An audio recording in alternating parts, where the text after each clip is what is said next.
ঢাকা মহানগরের চাঁদাবাজ, মাদক কারবারি, ছিনতাইকারী এদেরকে গ্রেফতারের জোর প্রচেষ্টা চলতেছে। এখন পর্যন্ত মোট 1476 জনকে গ্রেফতার করা হয়েছে।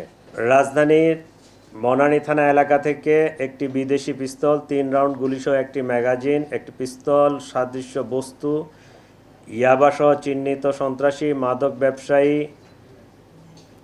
জাহিদুল ইসলামকে গ্রেফতার করেছে বনানী থানা। প্রিয় সাংবাদিকবৃন্দ, বনানী থানা সূত্রে জানা যায়, গোপন সংবাদের ভিত্তিতে বনানী থানার একটি টিম বৃহস্পতিবার 14 মে রাত আনুমানিক 2টা 20 ঘটিকায় বনানী থানাধীন ব্র্যাক ইউনিভার্সিটির পিছনে মহাখালী টিবি গেট এলাকায় একটি ভবনে অভিযান পরিচালনা করে চিহ্নিত সন্ত্রাসী জাহিদুল ইসলামকে গ্রেফতার করে।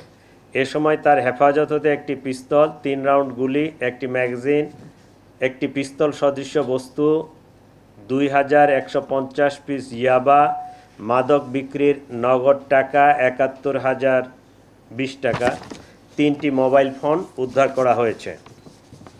প্রিয় সাংবাদিকবৃন্দ, বনানী থানা সূত্রে আরও জানা যায়, গ্রেফতারকৃত জাহিদুল ইসলাম একজন চিহ্নিত তালিকাভুক্ত সন্ত্রাসী শীর্ষ মাদক ব্যবসায়ী। হত্যাকাণ্ডসহ বিভিন্ন অপরাধমূলক কর্মকাণ্ডের সাথে তার সংশ্লিষ্টতার অভিযোগ রয়েছে। র্যাব, ডিবিসহ বিভিন্ন ইউনিট দীর্ঘদিন যাবৎ তার অবস্থান শনাক্তকরণ এবং তাকে গ্রেফতারের প্রচেষ্টা করতেছিলেন। তার বিরুদ্ধে বিভিন্ন থানায় একাধিক মামলা রুজু আছে। গ্রেপ্তারকৃতের বিরুদ্ধে অস্ত্র ও মাদক আইনে মামলা রুজু করা হয়েছে। এটা ছিল জাহিদুল ইসলাম সংক্রান্তে। এছাড়া আপনারা জানেন যে 1 তারিখ থেকে সরকারের ঘোষিত বা ঘোষণা অনুযায়ী একটি বিশেষ অভিযান পরিচালিত হচ্ছে। সেখানে ঢাকা মহানগরের চাঁদাবাজ, মাদক কারবারি, ছিনতাইকারী এদেরকে গ্রেফতারের জোর প্রচেষ্টা চলতেছে।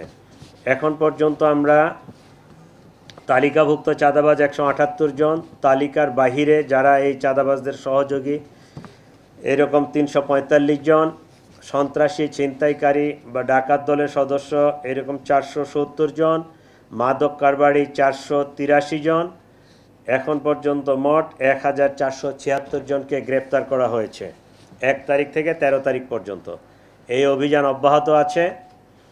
আপনারা বিভিন্ন তথ্য দিয়ে আমাদেরকে সহায়তা করতে পারেন এবং ঢাকাবাসীকে, বিশেষ করে মার্কেটগুলোতে আমি আপনাদের মাধ্যমে তাদেরকে অনুরোধ জানাবো, তারা যেন নিজেদের মধ্যে একটা কমিটি করে, আমরা শুধু অ্যারেস্ট করব, ছেড়ে দিব, বা অ্যারেস্ট করব, চালান দিব, কয়দিন পরে জামিন হয়ে আসবে, আবার তারা এই একই কাজে লিপ্ত হবে, এটা যেন না করতে পারে। আমাদের সকলকে ঐক্যবদ্ধভাবে এটার প্রতিরোধে প্রচেষ্টা চালাতে হবে। সেটা ব্যবসায়ী, আমরা সাধারণ নাগরিক, বাংলাদেশ পুলিশ, আইন শৃঙ্খলার অন্যান্য বাহিনী সহ সকলেরই প্রচেষ্টা থাকতে হবে। তাহলে এই চাঁদাবাজিটা বন্ধ করা সম্ভব হবে, আমি আশা করছি।